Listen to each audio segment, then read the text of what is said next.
another episode of Wednesday Wisdom with Ryan. My name is Ryan Shevchuk and I am the owner of Accessible America here in Verona, Pennsylvania.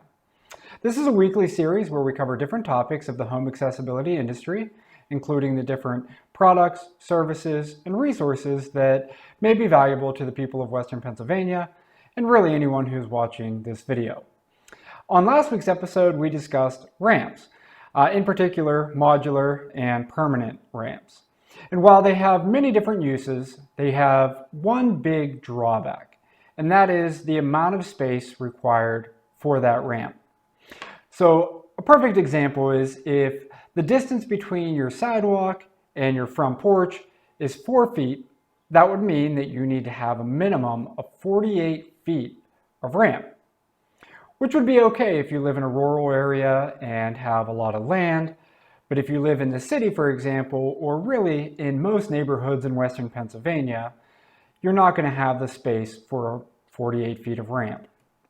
So that's where we segue into this week's topic, which is vertical platform lifts. Vertical platform lifts are sort of a cousin of the ramp. It achieves the same purpose, but with a much smaller footprint. So vertical platform lifts, or VPLs, are often referred to as porch lifts. And the goal is to take a single rider plus a wheelchair from the ground to the entrance of your home or business.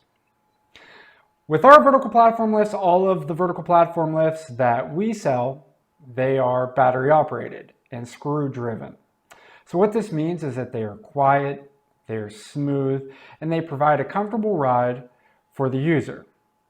Now, all vertical platform lifts require that you only have one rider in the lift, and they have a weight capacity of 750 pounds. So this is adequate for, again, a single rider plus a wheelchair, including power wheelchairs and scooters.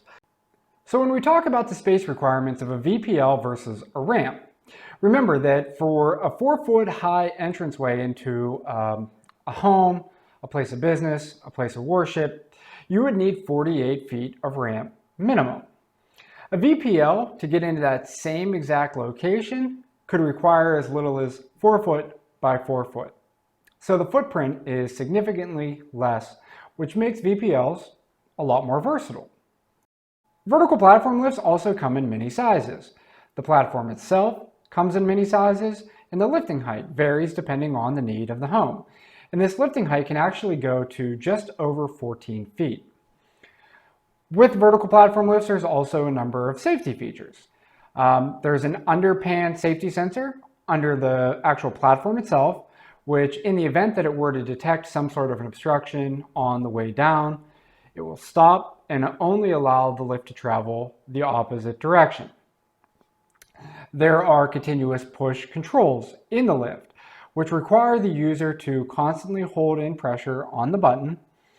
So in the event that there were a medical emergency or, again, some sort of an obstruction were to be detected by the user, simply by letting off the button, the lift will stop. There's an emergency stop feature, which you just engage, push in the button, and the lift will completely be disabled.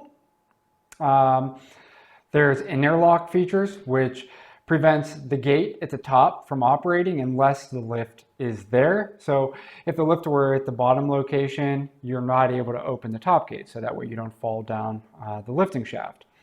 There's an emergency overspeed brake built into the lifts. And this is in that very worst case scenario where the lift were to start to travel too quickly downward. That overspeed brake will kick in and prevent the lift from moving any further. So as you can see, there's a lot of different features, a lot of options, of course, with vertical platform lifts and really any home accessibility product.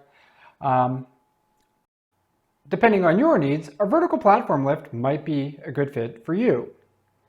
I hope that you found this video to be informative. Would welcome any feedback, questions, or comments in the comment section below. Of course, always welcome you to share this video with family members or friends, loved ones who may also benefit from this information. And if you have a specific need at your own home that you feel that we may be able to assist you with, we would be more than happy to talk you through that process. So until next week's video, we wish you all of the best, and want you to remember that here at Accessible America, enhancing your abilities is our passion, because we believe you can. Thank you for watching.